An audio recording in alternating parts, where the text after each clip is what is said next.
La gifle déchira l'air, si fort qu'elle réduisit au silence le quatuor à cordes en pleine note. Ma tête bascula sur le côté, mes joues me brûlant instantanément. Je clignai des yeux fortement. Je sentis le goût du sang, ma lèvre s'était fendue. Je ne pleurai pas. Je ne tressaillis pas de nouveau. Je me retournai simplement et le regardai droit dans les yeux. Avant de commencer, laissez un commentaire et dites-nous d'où vous venez et de quelle ville vous regardez nos vidéos. Et après avoir regardé toute la vidéo, n'oubliez pas de nous dire ce que vous feriez dans cette situation. Soyez honnête. Dites-le moi dans les commentaires ci-dessous. Nous lisons chaque commentaire. Commençons. Signe ça, siffla mon père à voix basse, sa voix empreinte de rage et d'un sentiment de bon droit. Fais-le maintenant, avant d'humilier davantage cette famille.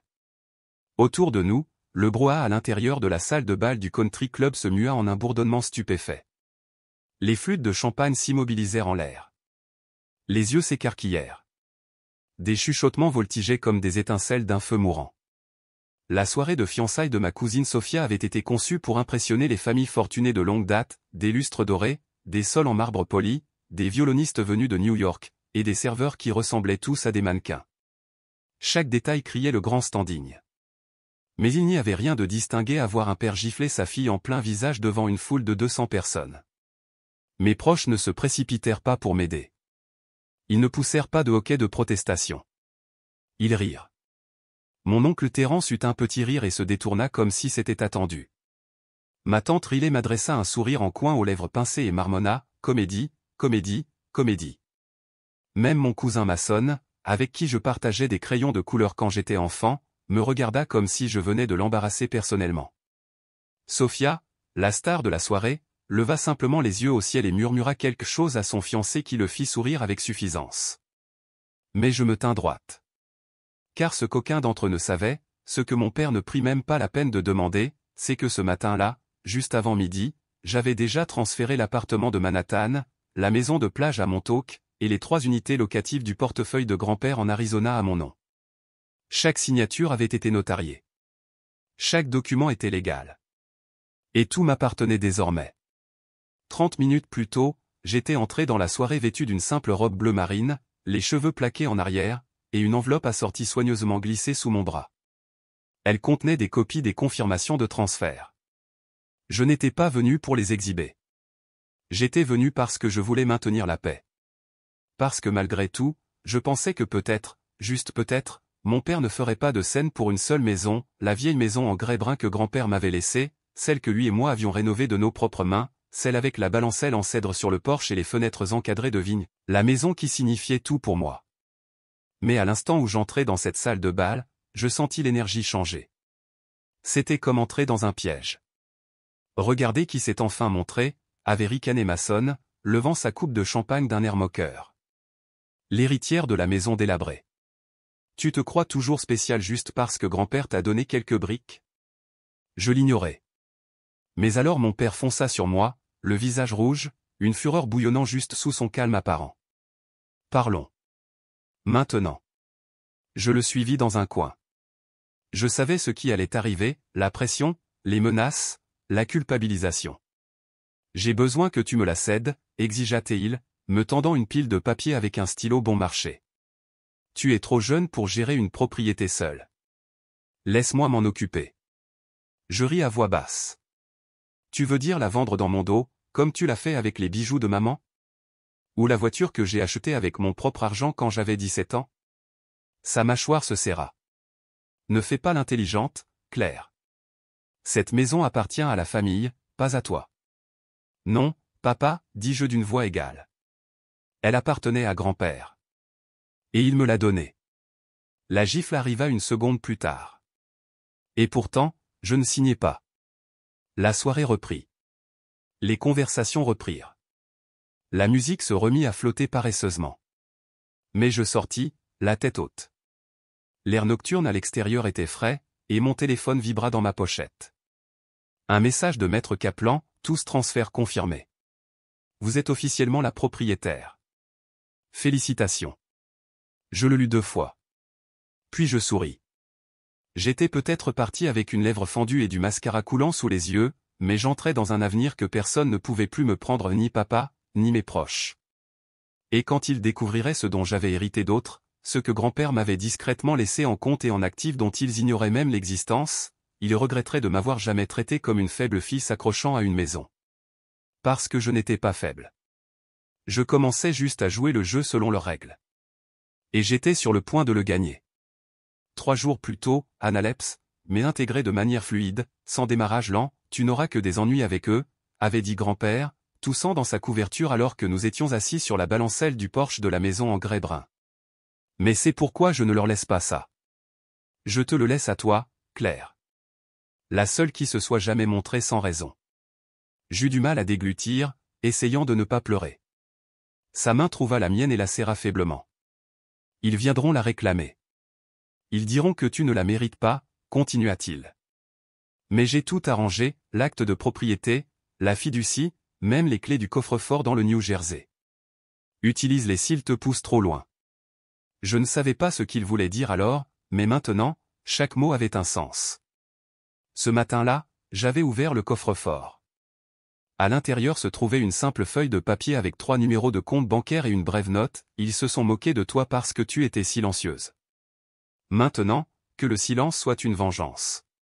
De retour au présent, j'étais assise à l'arrière d'un taxi jaune, regardant la ville défiler à travers la vitre. Je ne rentrais pas chez moi, pas à la maison en grès brun, pas ce soir. J'avais un autre endroit où aller. Kaplan avait organisé un dîner d'affaires privé avec un promoteur immobilier qui voulait transformer la propriété de Montauk en une retraite de bien-être de charme. L'offre s'élevait déjà à 7 chiffres. Je n'avais même pas encore rappelé. Mais je ne vendais pas. Pas encore. Parce que je n'étais plus seulement la fille qui s'était fait gifler à une soirée. J'étais la fille sur le point de remodeler tout l'héritage de sa maudite famille et de les faire supplier pour obtenir le pardon quand ils réaliseraient jusqu'où j'étais prête à aller. Et le meilleur dans tout ça? Je ferais tout sans jamais élever la voix.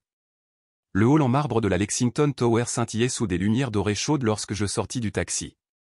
Ma joue était encore légèrement rouge, mais je mettrais mes cheveux par-dessus. Le rouge à lèvres arrangea le reste.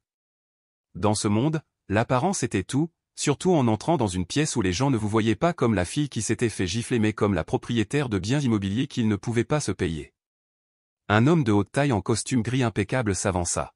« Mademoiselle Claire Bennett ?»« Oui, dis-je avec un sourire calme. Je suis Julian Vance. Je représente West Bay Estate.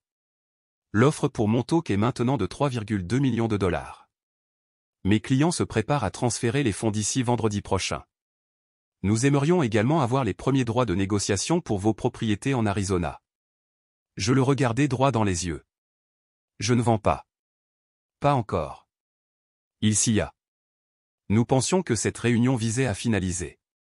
Non, dis-je. Cette réunion vise à vous montrer que je ne suis pas une petite fille naïve qui a eu de la chance avec un testament. Je connais la valeur de ce que je détiens. Et je prévois de le détenir plus longtemps. Julian m'étudia, son sourire changea, plus respectueux cette fois. Compris. Si jamais vous décidez d'aller de l'avant, appelez-moi directement. Pas d'intermédiaire. Il me tendit une carte de visite élégante, gaufrée. Je la glissai dans ma pochette. Le lendemain matin, mon père se présenta à la maison en grès brun, frappant à la porte d'entrée comme s'il en était le propriétaire. J'ouvris lentement, les bras croisés. Tu es en avance. Tu veux un café avant de m'insulter à nouveau? Il avait l'air épuisé, mais la fierté était encore cousue dans chaque muscle de son visage. Tu m'as embarrassé hier soir. Penses-tu que cela te rend puissante? Je n'ai pas besoin de le penser, papa. Je le suis déjà. Il entra sans demander, ses yeux parcourant la pièce comme s'il faisait l'inventaire. Cette maison était censée rester dans la famille. Ta mère et moi. Tu as vendu la maison de maman à la minute où grand-père est tombé malade. Il ne répondit pas, se contentant de fixer le couloir où les vieilles photographies de grand-père étaient toujours accrochées. Je l'aimais aussi, tu sais, dit-il finalement, la voix plus tendue maintenant. Il n'était pas parfait, mais il savait ce que tu étais. C'est pourquoi tu n'as rien eu. Mon père se tourna lentement vers moi, la mâchoire serrée, et attendit qu'il crie, qu'il menace, qu'il explose à nouveau. Mais il ne le fit pas. Il ricana simplement amèrement et dit, tu deviens comme lui, Claire. Froide, calculatrice. Je souris faiblement. Non, j'apprends juste enfin à protéger ce qui est à moi. Cette nuit-là, je reçus un appel de ma cousine Sophia. J'ai entendu dire que tu faisais des manœuvres, dit-elle, sa voix comme du sucre mêlé de cyanure. Papa est furieux. Maman dit que tu ruines le nom de la famille. Je ris. Tu veux dire le nom qui a mis en gage l'héritage pour payer des dettes de jeu. Silence. Quoi qu'il en soit, continua-t-elle rapidement, il y a un brunch au domaine demain. Tu devrais venir. Peut-être pour apaiser les choses. J'y réfléchirai. Porte quelque chose de bien, ajouta-t-elle avant de raccrocher. Tu ne voudrais pas avoir l'air déplacé. Je fixai mon reflet dans le miroir. Il ne comprenait toujours pas. Je n'entrais plus dans les pièces en espérant m'intégrer. J'entrais en sachant que je possédais la moitié des chaises. Le lendemain, j'arrivai au domaine dans un tailleur pantalon bleu marine dont grand-père m'avait dit un jour qu'il me donnait l'air plus intelligente que tous les hommes de la pièce. À l'instant où j'entrais, je sentis à nouveau l'énergie changer. Seulement cette fois, je n'étais pas l'intruse, j'étais la tempête. Claire, appela tante Riley de l'autre côté du hall en marbre, un faux sourire plaqué sur le visage. Tellement contente que tu aies pu venir. Bien sûr, dis-je, lui effleurant la joue d'une bise. Je ne manquerai pour rien au monde le dernier brunch que vous organisez dans cet endroit. Elle sia. Pardon? Vous n'avez pas entendu? L'acte de propriété m'a été transféré ce matin. Grand-père a ajouté ce domaine à la fiducie secondaire. Je reçois les papiers la semaine prochaine. Des hoquets de surprise. Un silence stupéfait. Et puis le chaos. Ce n'était que le début. Le sourire de tante Riley eut un soubresaut, puis disparut complètement. Elle cligna des yeux rapidement, comme si elle espérait que je plaisantais. Ce n'est pas possible. Ce domaine est dans notre branche de la famille depuis 38 ans. Oui, je sais, dis-je sèchement. Mais l'hypothèque était liée à la fiducie de grand-père. Après son décès, elle est revenue aux bénéficiaires. C'est moi maintenant. Sophia se tenait de l'autre côté de la table du brunch dans une robe rose poudrée, serrant son mimosa si fort que ses jointures blanchirent. Tu bluffes. J'ouvris mon sac à main et sortis lentement une copie du formulaire de transfert, le laissant tomber sur la table comme une carte maîtresse imparable. Page 2, signature, confirmation bancaire. C'est fait. Tout le monde se figea. Même les domestiques avaient arrêté de déplacer les assiettes en plein vol. Oncle Terence bondit de sa chaise. Tu te crois si maligne, Claire, mais tu n'es qu'une gamine qui joue à l'adulte. Tu vas tout ruiner. C'est drôle, dis-je. Je pensais que ruiner les choses était votre rayon. N'avez-vous pas refinancé votre propre maison 3 fois et supplié grand-père de couvrir les frais? N'a-t-il pas payé vos dettes, puis vous a fait céder votre moitié de ce domaine en échange? Il devint blême. Tante Riley recula comme si un fantôme l'avait traversé. Ne la croyez pas, dit-elle rapidement. Claire a toujours été portée sur le drame. J'inclinai la tête. Vous voulez dire comme lorsque vous avez dit à tout le monde que je simulais mes crises de panique pour éviter les événements familiaux? Silence. Même le sourire suffisant de Sophia disparut. Je ne criais pas. Je n'en avais pas besoin. J'étais armé de preuves, de calme, et de chaque souvenir douloureux qu'il pensait que j'avais enterré. Après que le brunch se fut effondré en excuses éparses et en jurons chuchotés, je marchai sur le sentier du jardin vers la serre, l'endroit préféré de grand-père. J'avais besoin d'air, de silence.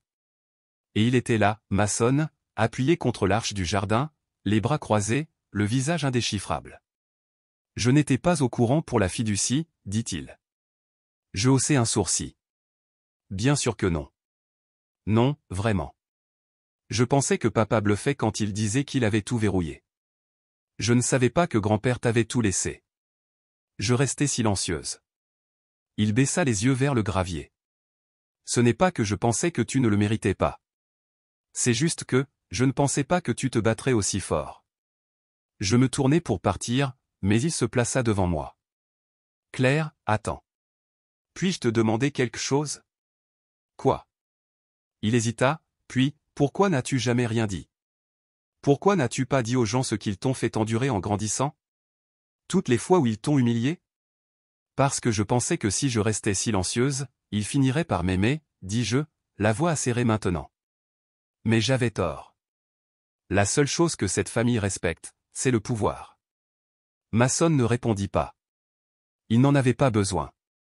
Parce que maintenant, je l'avais. Et je n'avais pas fini de l'utiliser. Cette nuit-là, j'étais assise seule dans le bureau de grand-père, une pièce calme remplie de livres poussiéreux, de cartes, et d'un vieux tiroir de bureau qui sentait encore son après-rasage. J'ouvris le tiroir du bas. À l'intérieur se trouvait une enveloppe scellée avec mon nom écrit de sa main. Mes mains tremblaient en l'ouvrant. Claire, si tu lis ceci, cela signifie que tu as fait ce que j'espérais que tu ferais. Tu as tenu bon. Je suis fier de toi. Ils en voudront plus, je sais qu'ils le feront, mais ne les laisse pas faire. Tu n'es pas le mouton noir, tu es le berger maintenant. Et cette famille? Ils ne savent même pas encore que les loups observent. Affectueusement, grand-père. Il avait raison. Car le lendemain matin, je reçus un courriel d'un détective privé que j'avais discrètement engagé l'année dernière, à l'époque où les choses avaient commencé à sembler étranges avec le testament. Objet, confidentiel, la mère de Sophia a détourné des fonds de la maison de soins palliatifs. Document joint. Je fixai l'écran, le souffle coupé. Donc, il ne s'agissait plus seulement d'immobilier. Il s'agissait de fraude. Et si ce que je lisais était vrai, ma tante avait commis un acte criminel. Je me levai lentement. Il était temps de décider, laisser tomber, ou les enterrer comme ils avaient essayé de m'enterrer. Je transférai les documents à mon avocat avec une seule ligne, procéder avec tout, discrètement. En quelques heures, Kaplan répondit, nous informerons la commission d'État et le comité d'éthique. Gardez vos distances pour l'instant. N'engagez aucune interaction. Mais je n'attendais pas seulement que les formalités administratives avancent. Je préparais mon coup final. 2 jours plus tard, j'arrivai au déjeuner de charité de tante Riley. Oui, j'étais invité et probablement un piège mais j'y allais quand même, portant la montre en or de grand-père et le même tailleur bleu marine que je portais à sa dernière réunion d'affaires. J'entrai seul, calme, sans la moindre trace de tension sur mon visage. Parce que la vérité? J'étais sur le point de faire exploser une bombe. Le jardin était plein d'invités, des politiciens, des banquiers, des voisins qui envoyaient encore des paniers de fruits à chaque fête. Tante Riley se tenait sous une tente blanche, un microphone à la main. Notre fondation s'engage à prendre soin de nos plus vulnérables, dit-elle, la voix douce comme du sirop, en particulier ceux en fin de vie. Je m'avançai et parlais assez fort pour que la moitié du jardin entende, comme c'est touchant. Prévoyez-vous de voler également cette maison de soins palliatifs, ou était-ce une affaire ponctuelle? Le micro crissa. Les têtes se tournèrent. Riley se figea. Qu'est-ce que tu viens de dire, siffla-t-elle, descendant rapidement, son sourire disparut. Vous m'avez entendu, dis-je. Où devrais-je d'abord transmettre les relevés de virements bancaires et les courriels à la presse locale? Claire, lança-t-elle sèchement, tu ne sais pas de quoi tu parles. Oh, si. Mon avocat aussi. Et bientôt, la commission d'éthique de l'État également. Je me demande ce que vos donateurs penseront une fois que le rapport d'audit complet sera rendu public. Je n'avais pas besoin de crier. Je n'avais pas besoin d'une foule. Tout ce dont j'avais besoin, c'était de la vérité. Et maintenant, je l'avais de mon côté.